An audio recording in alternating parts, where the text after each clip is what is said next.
Welcome back to Arise Prime Time with me, Sulaiman Led, and this is the point on the program. I introduce my guest analysts to give their perspectives on the issues so far you've heard on the show. I'm joined live in the studio by Arise News analyst Dr. Constance Ikokwu and Arise Judiciary editor Toby Shoni.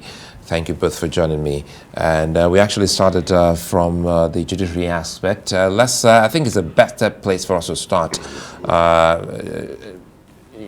Toby, he spoke about, there's this pain people go through when you're accused or be spoken to in bad light without having the chance to speak for yourself. And Ajulo was able to say this is the case with the revered justices when people go on social media to malign them and speak things that shouldn't be spoken about them.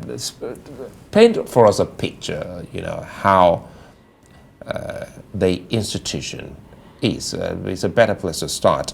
When we talk about dabbling into matters in court, and we still see that on social media, does it have any effect on what goes on in the courtroom? Yeah, thank you. The nature of the judiciary is that they don't have to react to issue. They don't have to interfere to what people are saying. In the past, the Nigerian Bar Association speak for the judiciary, but the association seem to have abdicated because the judges cannot join issue with the public. They rely on lawyers to speak for them. So it's the nature of the job they take. They understand. I mean, remember the last time the Chief Justice was in Rivers State, it created a whole lot of issues. So I'm sure he too will be avoiding some public spaces. So they are not going to talk. They are not going to react. Well, whatever is happening outside, the social media, the noise, they see some of those things, but they are not to be influenced by it. They have rules that guide what they do. They have to abide by the rule, the constitution, the law, the statute, and the ethics of the code of conduct for judges. So they are aware of it. So they are just going to ignore them. They are not going to react. They are not going to, and most those things are not going to influence the judgment that will be delivered eventually. I can assure you of that. Well, Dr. Ikokwu, one aspect has to do with the social media, and that's also within your area. This is media, and they created a hashtag already. How forceful or how effective can such a hashtag be? Listening to what Toby has said, well, it's of no effect to what the judges will do or say on the day. Well, it's a kind of pressure, and it makes the people that are invested in the judiciary or in this particular case feel better. I mean, we cannot deny the fact that in the history of this country, this is probably the first time that an election petition tribunal has garnered so much attention from the citizens. From day one, you had citizens writing about the court proceedings, reporting, covering, speaking out, distilling information because they are interested in what happens. And I think they have the right to be. Social media all over the world is the same thing. It's a crazy space, and any and everything goes. It's difficult to shut them down. So it's what it is. However, we should not lose focus on the main issues and the fact. In every country, the judiciary and the courts, particularly the law, actually, are a cornerstone of a thriving and just society. So people want to live in a country where they have confidence that when they have grievances, it will be followed by due process and everything will be, their rights will be upheld. So these are important facts for people, and that's why we should be taking, or that's what we should be taking away from this particular case. Nigerians are invested, and the other thing is that maybe because of the players that are involved, the three candidates, so they all have followers, and so the followers are also invested in everything that is going on.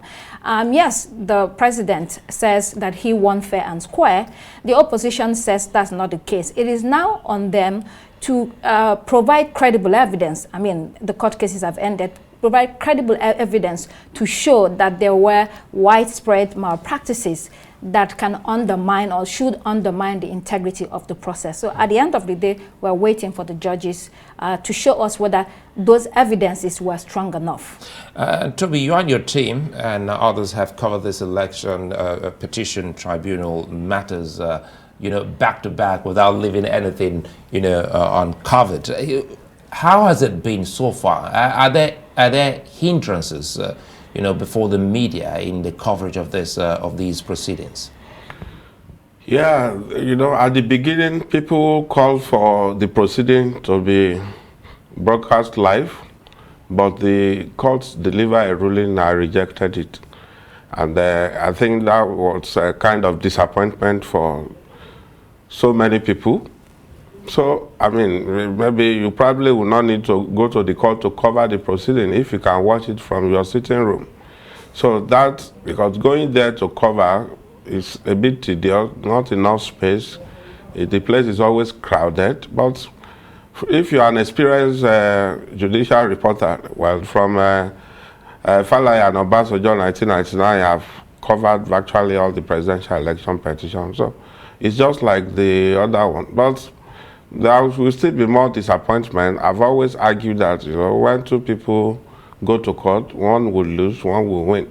And the one that loses will say that something had gone wrong. Whoever wins will say, yes, I win fairly. Whoever loses will say, no, something happened behind the scene. Well, and in the process, we malign the integrity of the judges. Well, it is what it is. And I've also argued in the past that the court are not suited to determine who win an election.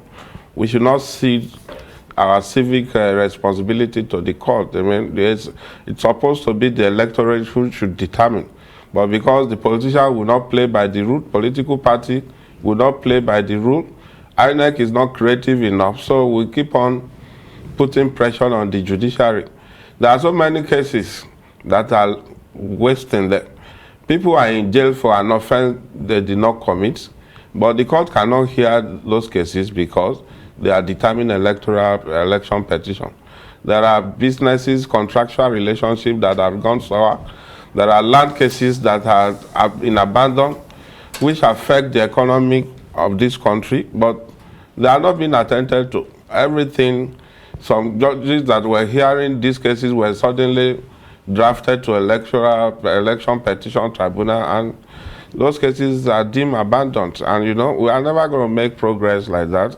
We need to get the electoral process rightly, and that when somebody wins fairly, the other people are not likely to go to court. We save ourselves the embarrassment, we save the judiciary the pressure. So the ball will still have to be back in the court of politicians, not necessarily, it won't end in the court. You want to react to that? Yeah, I mean, there's a lot to unpack there. At the end of the day, I think that the law is important in every society. Yes, it is true that there is a lot of pressure on the judiciary. Elections should not be decided by judges. They should end at the polls, actually. I think that would be a situation that everybody wants to see and wants to society to accept. But the thing is that it doesn't go that way in Nigeria because of the way that politicians play their politics. But coming back to the importance of the law, when we look at the political system, it looks like questionable characters have captured every level of society, national, state and local government level. So the politics is played in such a way that it's a problem. It is a crisis. And so when you have such people, you have a society that is not governed by law. And that is a problem. It is critical that we build a society that respects the law, because that helps us in terms of predictability and stability. It also helps our human dignity, and people feel like they can be respected in their country. It also fosters social cohesion. You know, we're fighting all the time after the elections. Who wants to be doing that? You know, it kind of creates problems for us. So if there is law and everybody goes by the law, then there is some sort of a social cohesion. You know, the rights of people are upheld. People feel like these legal processes are what they are. And so you can build a society based on trust and confidence. So it's a lot of work that we need to do in our country. As we do that, let's see if we can close on this quickly here. Toby, do you think that these matters, the Election Petition Tribunal and perhaps even the Niger matter, has actually taken Nigerians off so many other things that the media should dwell on? Well, that's the nature of news, really. You know, when you are we are battling with economic challenges, and all of a sudden Niger came. So somehow we have forgotten that we are buying fuel at 600 plus per liter, but we'll be back there sooner than later. So if government is still hiding under the Niger Republic crisis, they have to wake up. They have to, address other issues. So it obviously, but given the fact that there is time limit for courts to deliver judgment in election petition, that judgment is going to come sooner than later, because they are banned. They have, within 3 months, everything you must argue. 6 months, you must argue, and judgment must be delivered. So, if you remember the time the election result was announced, which is, I think it was in March. So we are really running out of time. So we expect it, but people have to prepare for the eventuality. And as Dr. Constance said, we need to put the pressure on with the hashtag. It's a fine place for us to leave it today and for the week. Dr. Constance Ikokwu and Toby Shoni, many thanks for your time.